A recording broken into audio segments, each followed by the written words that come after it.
Dobrodošli, dragi gledaoci, na kanal Obavesti me. Ratko Mladić je preminuo u Hagu.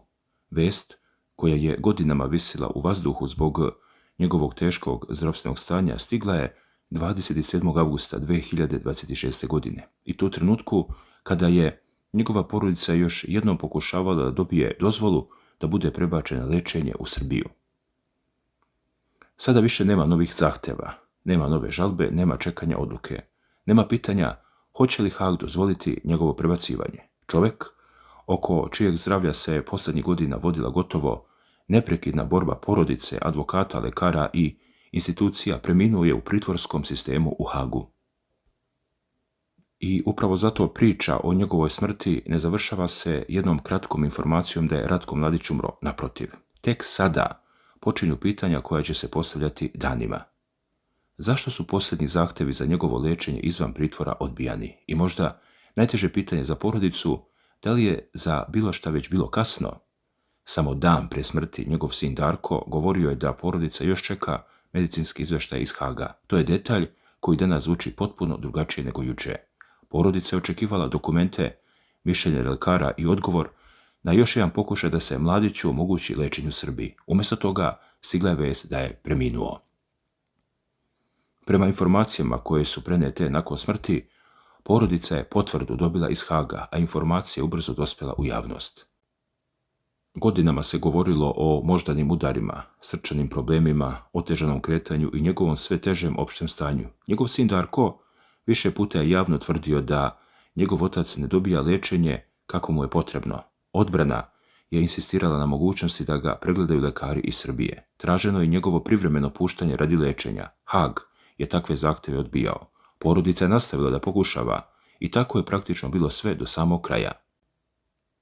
A posebnu težinu u čitavoj priči daje činjenica da se ime jednog poznatog srpskog lekara već godinama neobično prepliče sa najtežom porodičnom tragedijom Ratka Mladića. To je čovjek koji je o Mladiću govorio bez političkih parola. Čovjek koji ga je video iz neposredne blizine kada više nije izgledao kao general sa starih snimaka. I čovjek koji je jednom izgovorio rečenice toliko teške da su ostale zapamćene godinama nakon što su izrečene.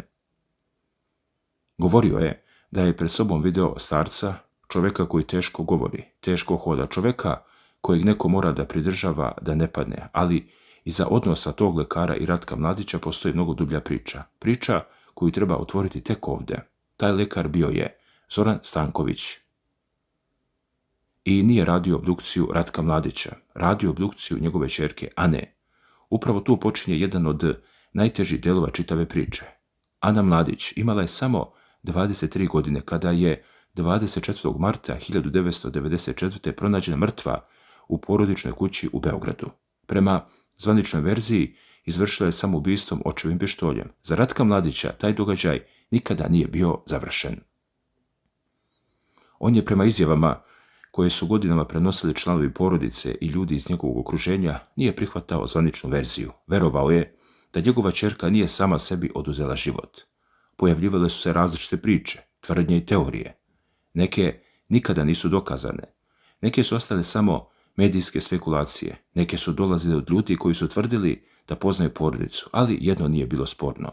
Smrt Ane Mladić potpuno je razorila njenog oca. I upravo se tada njegov život ukrstio sa životom Zorana Stankovića. Stanković je bio patolog koji je radio obdukciju njegove ćerke. Zbog toga odnos između njih dvojice nije bio običan odnos poznanika. Stanković je kasnije opisivao tu vezu na izuzetno težak način. Govorio je da nikome ne želi da prijateljski odnos sa nekim stekne na način na koji je nastao njegov odnos sa Ratkom Mladićem, jer ih je povezivala smrt deteta. To menja celu priču. Kada je Mladić godinama kasnije uhapšen, a Stanković ga posjetio, zbog toga je bio kritikovan. Pitanje je bilo zašto jedan tada veoma poznat lekar i bivši državni funkcioner odlazi kod Ratka Mladića. Stanković je imao odgovor. Objašnjavao je da je postupao u okviru svojih obaveza i zahtjeva nadležnih, ali onda je rekao nešto mnogo ličnije. Posjetio je da je upravo on obdukovao Anu Mladić. Suština njegovih reči bila je brutalno jednostavna. Bez obzira na to šta neko misli o njenom ocu, On je bio čovjek koji je otvorio telo njegove mrtve ćerke i zbog toga je smatrao da taj otac ima pravo da ga pozove. Stanković je čak govorio da bi ga posjetio kada bi znao da će zbog toga lično platiti najvišu cenu. To je bio njegov odgovor svima koji su mu zamerali taj susret. Ali postoji još jedna njegova rečenica koja je kasnije nastavila da živi mnogo duže od svih političkih polemika. Govoreći o stvarima koje je video tokom profesionalnog života, Stanković je poručio da će veliki deo onoga što zna otići sa njim u grob. Među tim stvarima pomenuo i ono što se dogodilo Ani. I upravo zbog te rečenice ponovo su krenula pitanja. Šta je znao? Da li je znao nešto što javnost nikada nije čula? Da li je samo poštovao profesionalnu tajnu? Da li je postojalo nešto u nalazima što nije želeo javno da komentariše? Ili je njegova rečenica godinama kasnije dobila mnogo misterioznije značenje nego što je on nameravao? Na to danas nema konačnog odgovora, ali postoji nešto drugo. Postoji činjenica da je smrt ćerke ostala centralna rana u privatnom životu Ratka Mladića. Toliko velika da je prema rečima njegovog sina Darka još posle njene smrti rekao da želi da jednog dana bude pored nje. To je bila njegova posljednja želja kada je reč o mjestu sahrane, da bude sahranjen pored ćerke, a ne. Godinama kasnije, kada je pitanje smrti postalo realnije zbog njegovog zdravstvenog stanja, Darko Mladić je ponovo govorio o toj želji. Otac, rekao je, nije volio mnogo da razgovara sa porodicom o sopstvenom kraju. Trudio se da ostane pozitivan, ali oko jedne stvari prema njegovim rečima nije bilo mnogo dileme. Još kada je Ana nastradala, rekao je, bit ću pored nje. Danas te reči više nisu priča o dalekoj budućnosti. Ratko Mladić je umro i pitanje njegove sahrane sada postaje konkretno. Porodica će odlučivati o detaljima, ali ako njegova dugogodišnja želja bude ispunjena, njegov životni put završit će se pored groba deteta čiju smrt, prema svedočenjima porodice, nikada nije prihvatio onako kako je ona zvanično objašnjena. A upravo tu se priča ponovo vraća u 90. ali ne na front, nego na jednu kuću na Banovom brdu, u jedan pucanj, u smrt mlade studentkinje medicine, u istragu oko koje se decenijama kružila pitanja i u događaj posle kojeg, kako su govorili ljudi koji su ga poznavali, Ratko Mladić privatno više nikada nije bio isti čovjek. U javnosti su tokom godina objavljivane brojne tvrdnje o smrti Ane Mladić. Pojedini porodični prijatelji tvrdili su da zvanično objašnjenje nije potpuno. Pominjano je da nije ostavila oprošteno pismo. Pojavljivale su se tvrdnje o položaju oružja. Iznošene su sumnje u pojedine detalje obdukcijnog nalaza. Pričalo se o njenom povratku sa putovanja u Rusiju. Bilo je i mnogo ekstremnih teorija, uključujući navode o drogiranju, manipulaciji i umješanosti ljudi iz kriminalnog ili bezbednosnog miljea. Međutim, za takve tvrdnje nikada nije predstavljen dokaz koji bi ih pretvorio u utvrđenu činjenicu. Zato su one ostale upravo to, tvrdnje, sumnje i teorije koje su godinama pratile porodicu. Ratko Mladić je, međutim, prema više ranih svjedočenja do smrti ostao uveren da zvanična verzija nije istinita. Tu se pojavljuje još jedan detalj koji ovu porodičnu priču čini gotovo filmskom. Nekoliko mjeseci nakon Anine smrti, pod nejasnim okolnostima stradali su supruga i maloljetni sin čoveka iz Mladićevog obezbeđenja. Njihova tela pronađena su u Savskom jezeru. Godinama kasnije, još jedna smrt bit će povezivana sa Mladićevim haškim predmetom. U oktobru 2015. u hotelskoj sobi u Hagu pronađen je mrtav profesor Dušan Dunjić, inače sudsko-medicinski ekspert koji je trebalo da svjedoči kao stručnjak odbrane. Dunjić je bio poznat u ime sudske medicine. Učestvovao je u velikom broju komplikovanih slučajeva i bio angažovan u više haških postupaka. Njegova smrt, neposredno uoči pojavljivanja pred tribunalom, prirodno je proizvela brojne teorije, ali teorija nije isto što i dokaz i upravo zato je mnogo zanimljivije ono što se može pratiti bez nagađanja.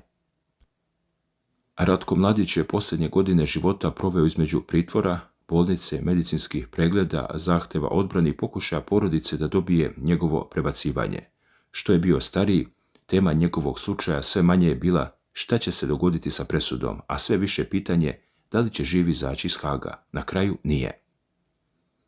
To je činjenica koja će za njegove pristalice verovatno postati centralni deo priče o njegovom kraju. Oni će govoriti da je trebalo da bude pušten radi lečenja. Njegovi protivnici porodice žrtava posmatraće njegovu smrt potpuno drugačije. Za njih je umro čovjek koji je pravosnažno osuđen na doživotni zatvor i koji je kaznu služio upravo tamo gdje je po presudi Međunarodnog suda trebalo da je služi. Te dve slike Ratka Mladića neće nestati njegovom smrću. Naprotiv, verovatno će ponovo postati još udaljenije jedna od druge. Ljudi, ali postoji prostor koji je potpuno izvan toga. Njegovi posljednji dani. Tu više nema velikih ratnih mapa, nema televizijskih snimaka iz 90-ih, nema vojnih kolona, nema generala pred vojskom, postoji bolnički krevet, postoji medicinski izveštaj, postoji sin koji pokušava da dobije informacije, lekari, postoji još jedan zahtev porodice i postoji čovjek od 84 godine čije se zdravstveno stanje prema tvrdnjama porodice ozbiljno pogoršavalo. Samo nekoliko dana pre smrti njegova porodica ponovo je pokrenula pitanje puštanja radi lečenja u Srbiji. Dakle, porodica je do posljednjeg trenutka pokušavala da ga iz Haga dovede na lečenje. On Hag nije napustio živ. A ako bude ispunjena želja koju je godinama nosio, iz Haga će se vratiti da posljednje mesto pronađe pored ćerke čiju smrt nikada nije preboleo. I možda se upravo tu, daleko od svih političkih zastava i beskrajnih sporova koji će se nastaviti poslije njegove smrti, nalazi najteži kraj ove priče. General kojeg su jedni slavili, drugi prezirali. Čovjek čije ime izaziva potpuno suprotne emocije širom Balkana, na kraju je ostao starac iza zatvorenih zidova, koji je želeo jedno sasvim lično mesto, pored svog deteta, pored svoje ćerke. A sada je pitanje samo da li će mu ta posljednja želja biti ispunjena.